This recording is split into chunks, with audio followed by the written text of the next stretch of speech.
Hey, what's up guys? Throughout the past year, Vivo has been thinking outside of the box to deliver an edge-to-edge smartphone display, and having two screens on a phone is the latest solution to the problem. I'm Will for GSM Arena, and this is our review of the Vivo NEX Dual Display Edition.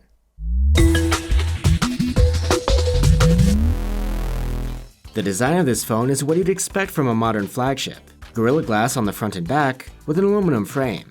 But this one has a twist. Almost the whole back panel is put to use as a full-fledged AMOLED display. It might seem a bit strange, but Vivo has done it for a good reason. On this phone, you can use the rear camera as a selfie cam as well, which frees up the front for nothing but screen, no notch needed. The backside of the NEX Dual Display looks unlike any other phone on the market. The presence of a screen means that you don't get an eye-catching, glossy finish. But Vivo has made an interesting spectacle out of the round camera bump, which actually extends down into the screen. You do see through it, but it's definitely noticeable. The edge of the circle can light up in different colors, thanks to an LED strip on the top and software animation on the bottom half. It can glow for different functions, like the selfie portrait mode, or when you receive a notification. There isn't a notification LED on the front side, but both of the screens can enable an always-on display, so you always know when to check your phone. Let's talk about the screens themselves. Both are Samsung Super AMOLEDs with 1080p resolution, though the front one is bigger and taller. It's 6.4 inches with a 19.5:9 aspect ratio.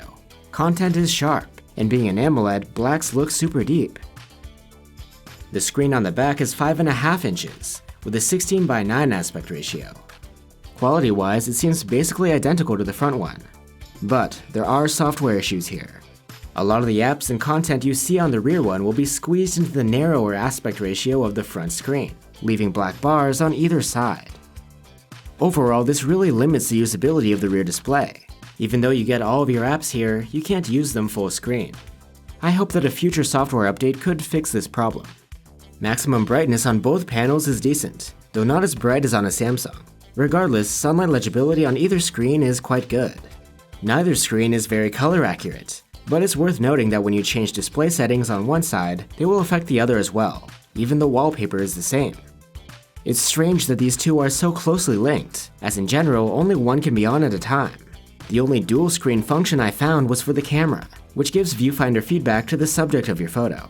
At least switching from screen to screen is easy. Just flip the phone and use the corresponding power button. But using biometrics to unlock can be a bit tricky. The under-display fingerprint reader on the front is nice and accurate, but on the back you don't have one. Instead, there you need to use the camera for face unlock.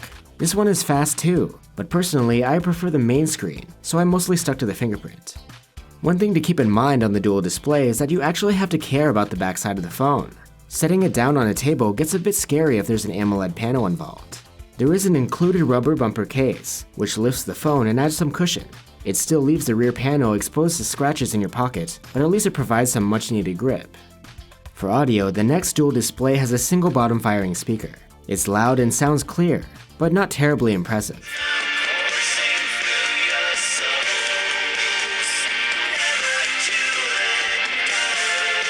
Although there is a USB-C port at the bottom, you won't need a dongle on this phone for headphones. There's a 3.5mm audio jack up at the top.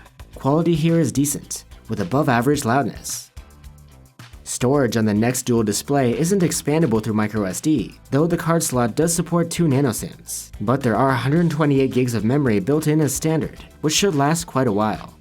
Let's get into the interface. It's Vivo's FunTouch OS 4.5 over the latest Android 9 Pie. FunTouch is one of the wackier Android skins out there, borrowing some features from Apple's iOS. For example, quick toggles are part of a control center that slides out from the bottom of the UI, instead of a shade at the top that you'd expect. And like we've seen before from Vivo, you can opt to use iOS-like gestures to navigate through the interface. Unlike the NEX S, this time around Vivo has put some extra effort into its international version. The dual display we received has Google Play services out of the box. We are kind of disappointed that there aren't more features specifically tailored to the second screen. All of the icons are the same as the front. You don't even get a second space. And as we mentioned before, there are issues with pillar boxing on most apps. Inside the NEX Dual Display is flagship level hardware, a Snapdragon 845 chipset along with a whopping 10 gigs of RAM. Performance in benchmarks is excellent, even chart topping. However, this high performance level is short-lived, as the phone will soon heat up and throttle under heavy strain. In real-world use, this isn't really noticeable though. I ran through a few games and everything feels great. There is talk of being able to use the rear screen's touch input as a game controller, but it doesn't seem to be supported yet, maybe in future titles. There's a 3500 mAh battery and charger powering up these two screens. They're rarely both on at the same time, so they don't seem to affect performance too much. The NEX Dual Display earned an endurance rating of 81 hours in our proprietary tests. Not bad. Charging is pretty fast thanks to the 22.5 watt fast charger.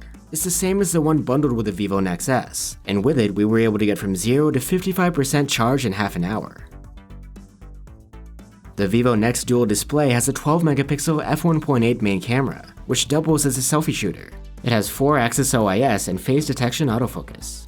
It's paired with a 2 megapixel depth sensor, which Vivo claims also helps in low-light situations. And there's a 3D time-of-flight camera added to the mix for accurate facial mapping. The main cam is actually the same as on the NEX S, and just like before, daylight shots have plenty of detail. But this time around, the processing is more laid back, with a more natural rendition and much less noise. We did have issues with the HDR. In auto mode, it's inconsistent, and even if you force it on, it tends to increase the overall exposure of the shot, resulting in clipped highlights. Use it at your own risk. Even without HDR, the metering seems to be off from time to time, so you could end up with an overexposed photo. This could be down to a bug in the software. In portrait mode, you'd think that the NEX Dual Display would feature top-notch edge detection, thanks to having both a secondary depth sensor and the TOF camera, but sadly, it doesn't seem to be the case. The bokeh effect looks good, but the subject detection is actually rather poor. The NEX Dual Display's beauty mode is quite intensive, with sliders for every aspect of the subject's body and face. In selfie mode, this is limited to only face corrections. Let's talk about the selfies themselves. Since you're snapping them with the main camera, you get the full quality of the rear setup, as well as phase detection autofocus. As expected, they look great, with the same quality as regular photos. Of course, you occasionally get sudden changes in exposure here as well. The NEX Dual Display also features 2 fill flashes hidden at the left and right edges of the camera bump. They provide some soft lighting for your face, which helps in harsh light conditions. Overall, photo quality at night is okay. It doesn't compete with other flagships, but you get usable quality in the dark. The biggest downside is that shots are quite noisy. We didn't notice any benefit from the secondary camera, despite the claims from Vivo. The Vivo NEX Dual Display has a dedicated video UI, with its own viewfinder and extensive resolution and frame rate controls. You can even enable the same beauty mode that you have with still pictures. Impressive, but it can be hit or miss. 4K video at 60 FPS looks great, with good detail and sharpness, and nice colors. There's 4-axis optical stabilization too, which works across all resolutions. It doesn't do the best job, as it leaves behind a vibration which almost looks like focus hunting. Going back to Vivo's claims of low light improvements from the second camera, we didn't notice any extra brightness or detail than you would expect. Covering up the 2 megapixel camera didn't seem to have any effect either, so we don't have any evidence to back up those claims. So that's the Vivo NEX Dual Display Edition. It brings you flagship level specs, 2 sharp AMOLED screens, and perhaps the best selfies in the business. But does the innovation actually make this a better product overall? I actually found the dual screen design to be a bit confusing. What should be the main attraction, the large bezel-less screen, actually gets upstaged by the smaller one on the back, with its shiny lights and integrated camera bump. This wouldn't be a problem if the rear screen was actually useful, but for now it doesn't provide anything you couldn't get from the front, besides being the selfie viewfinder.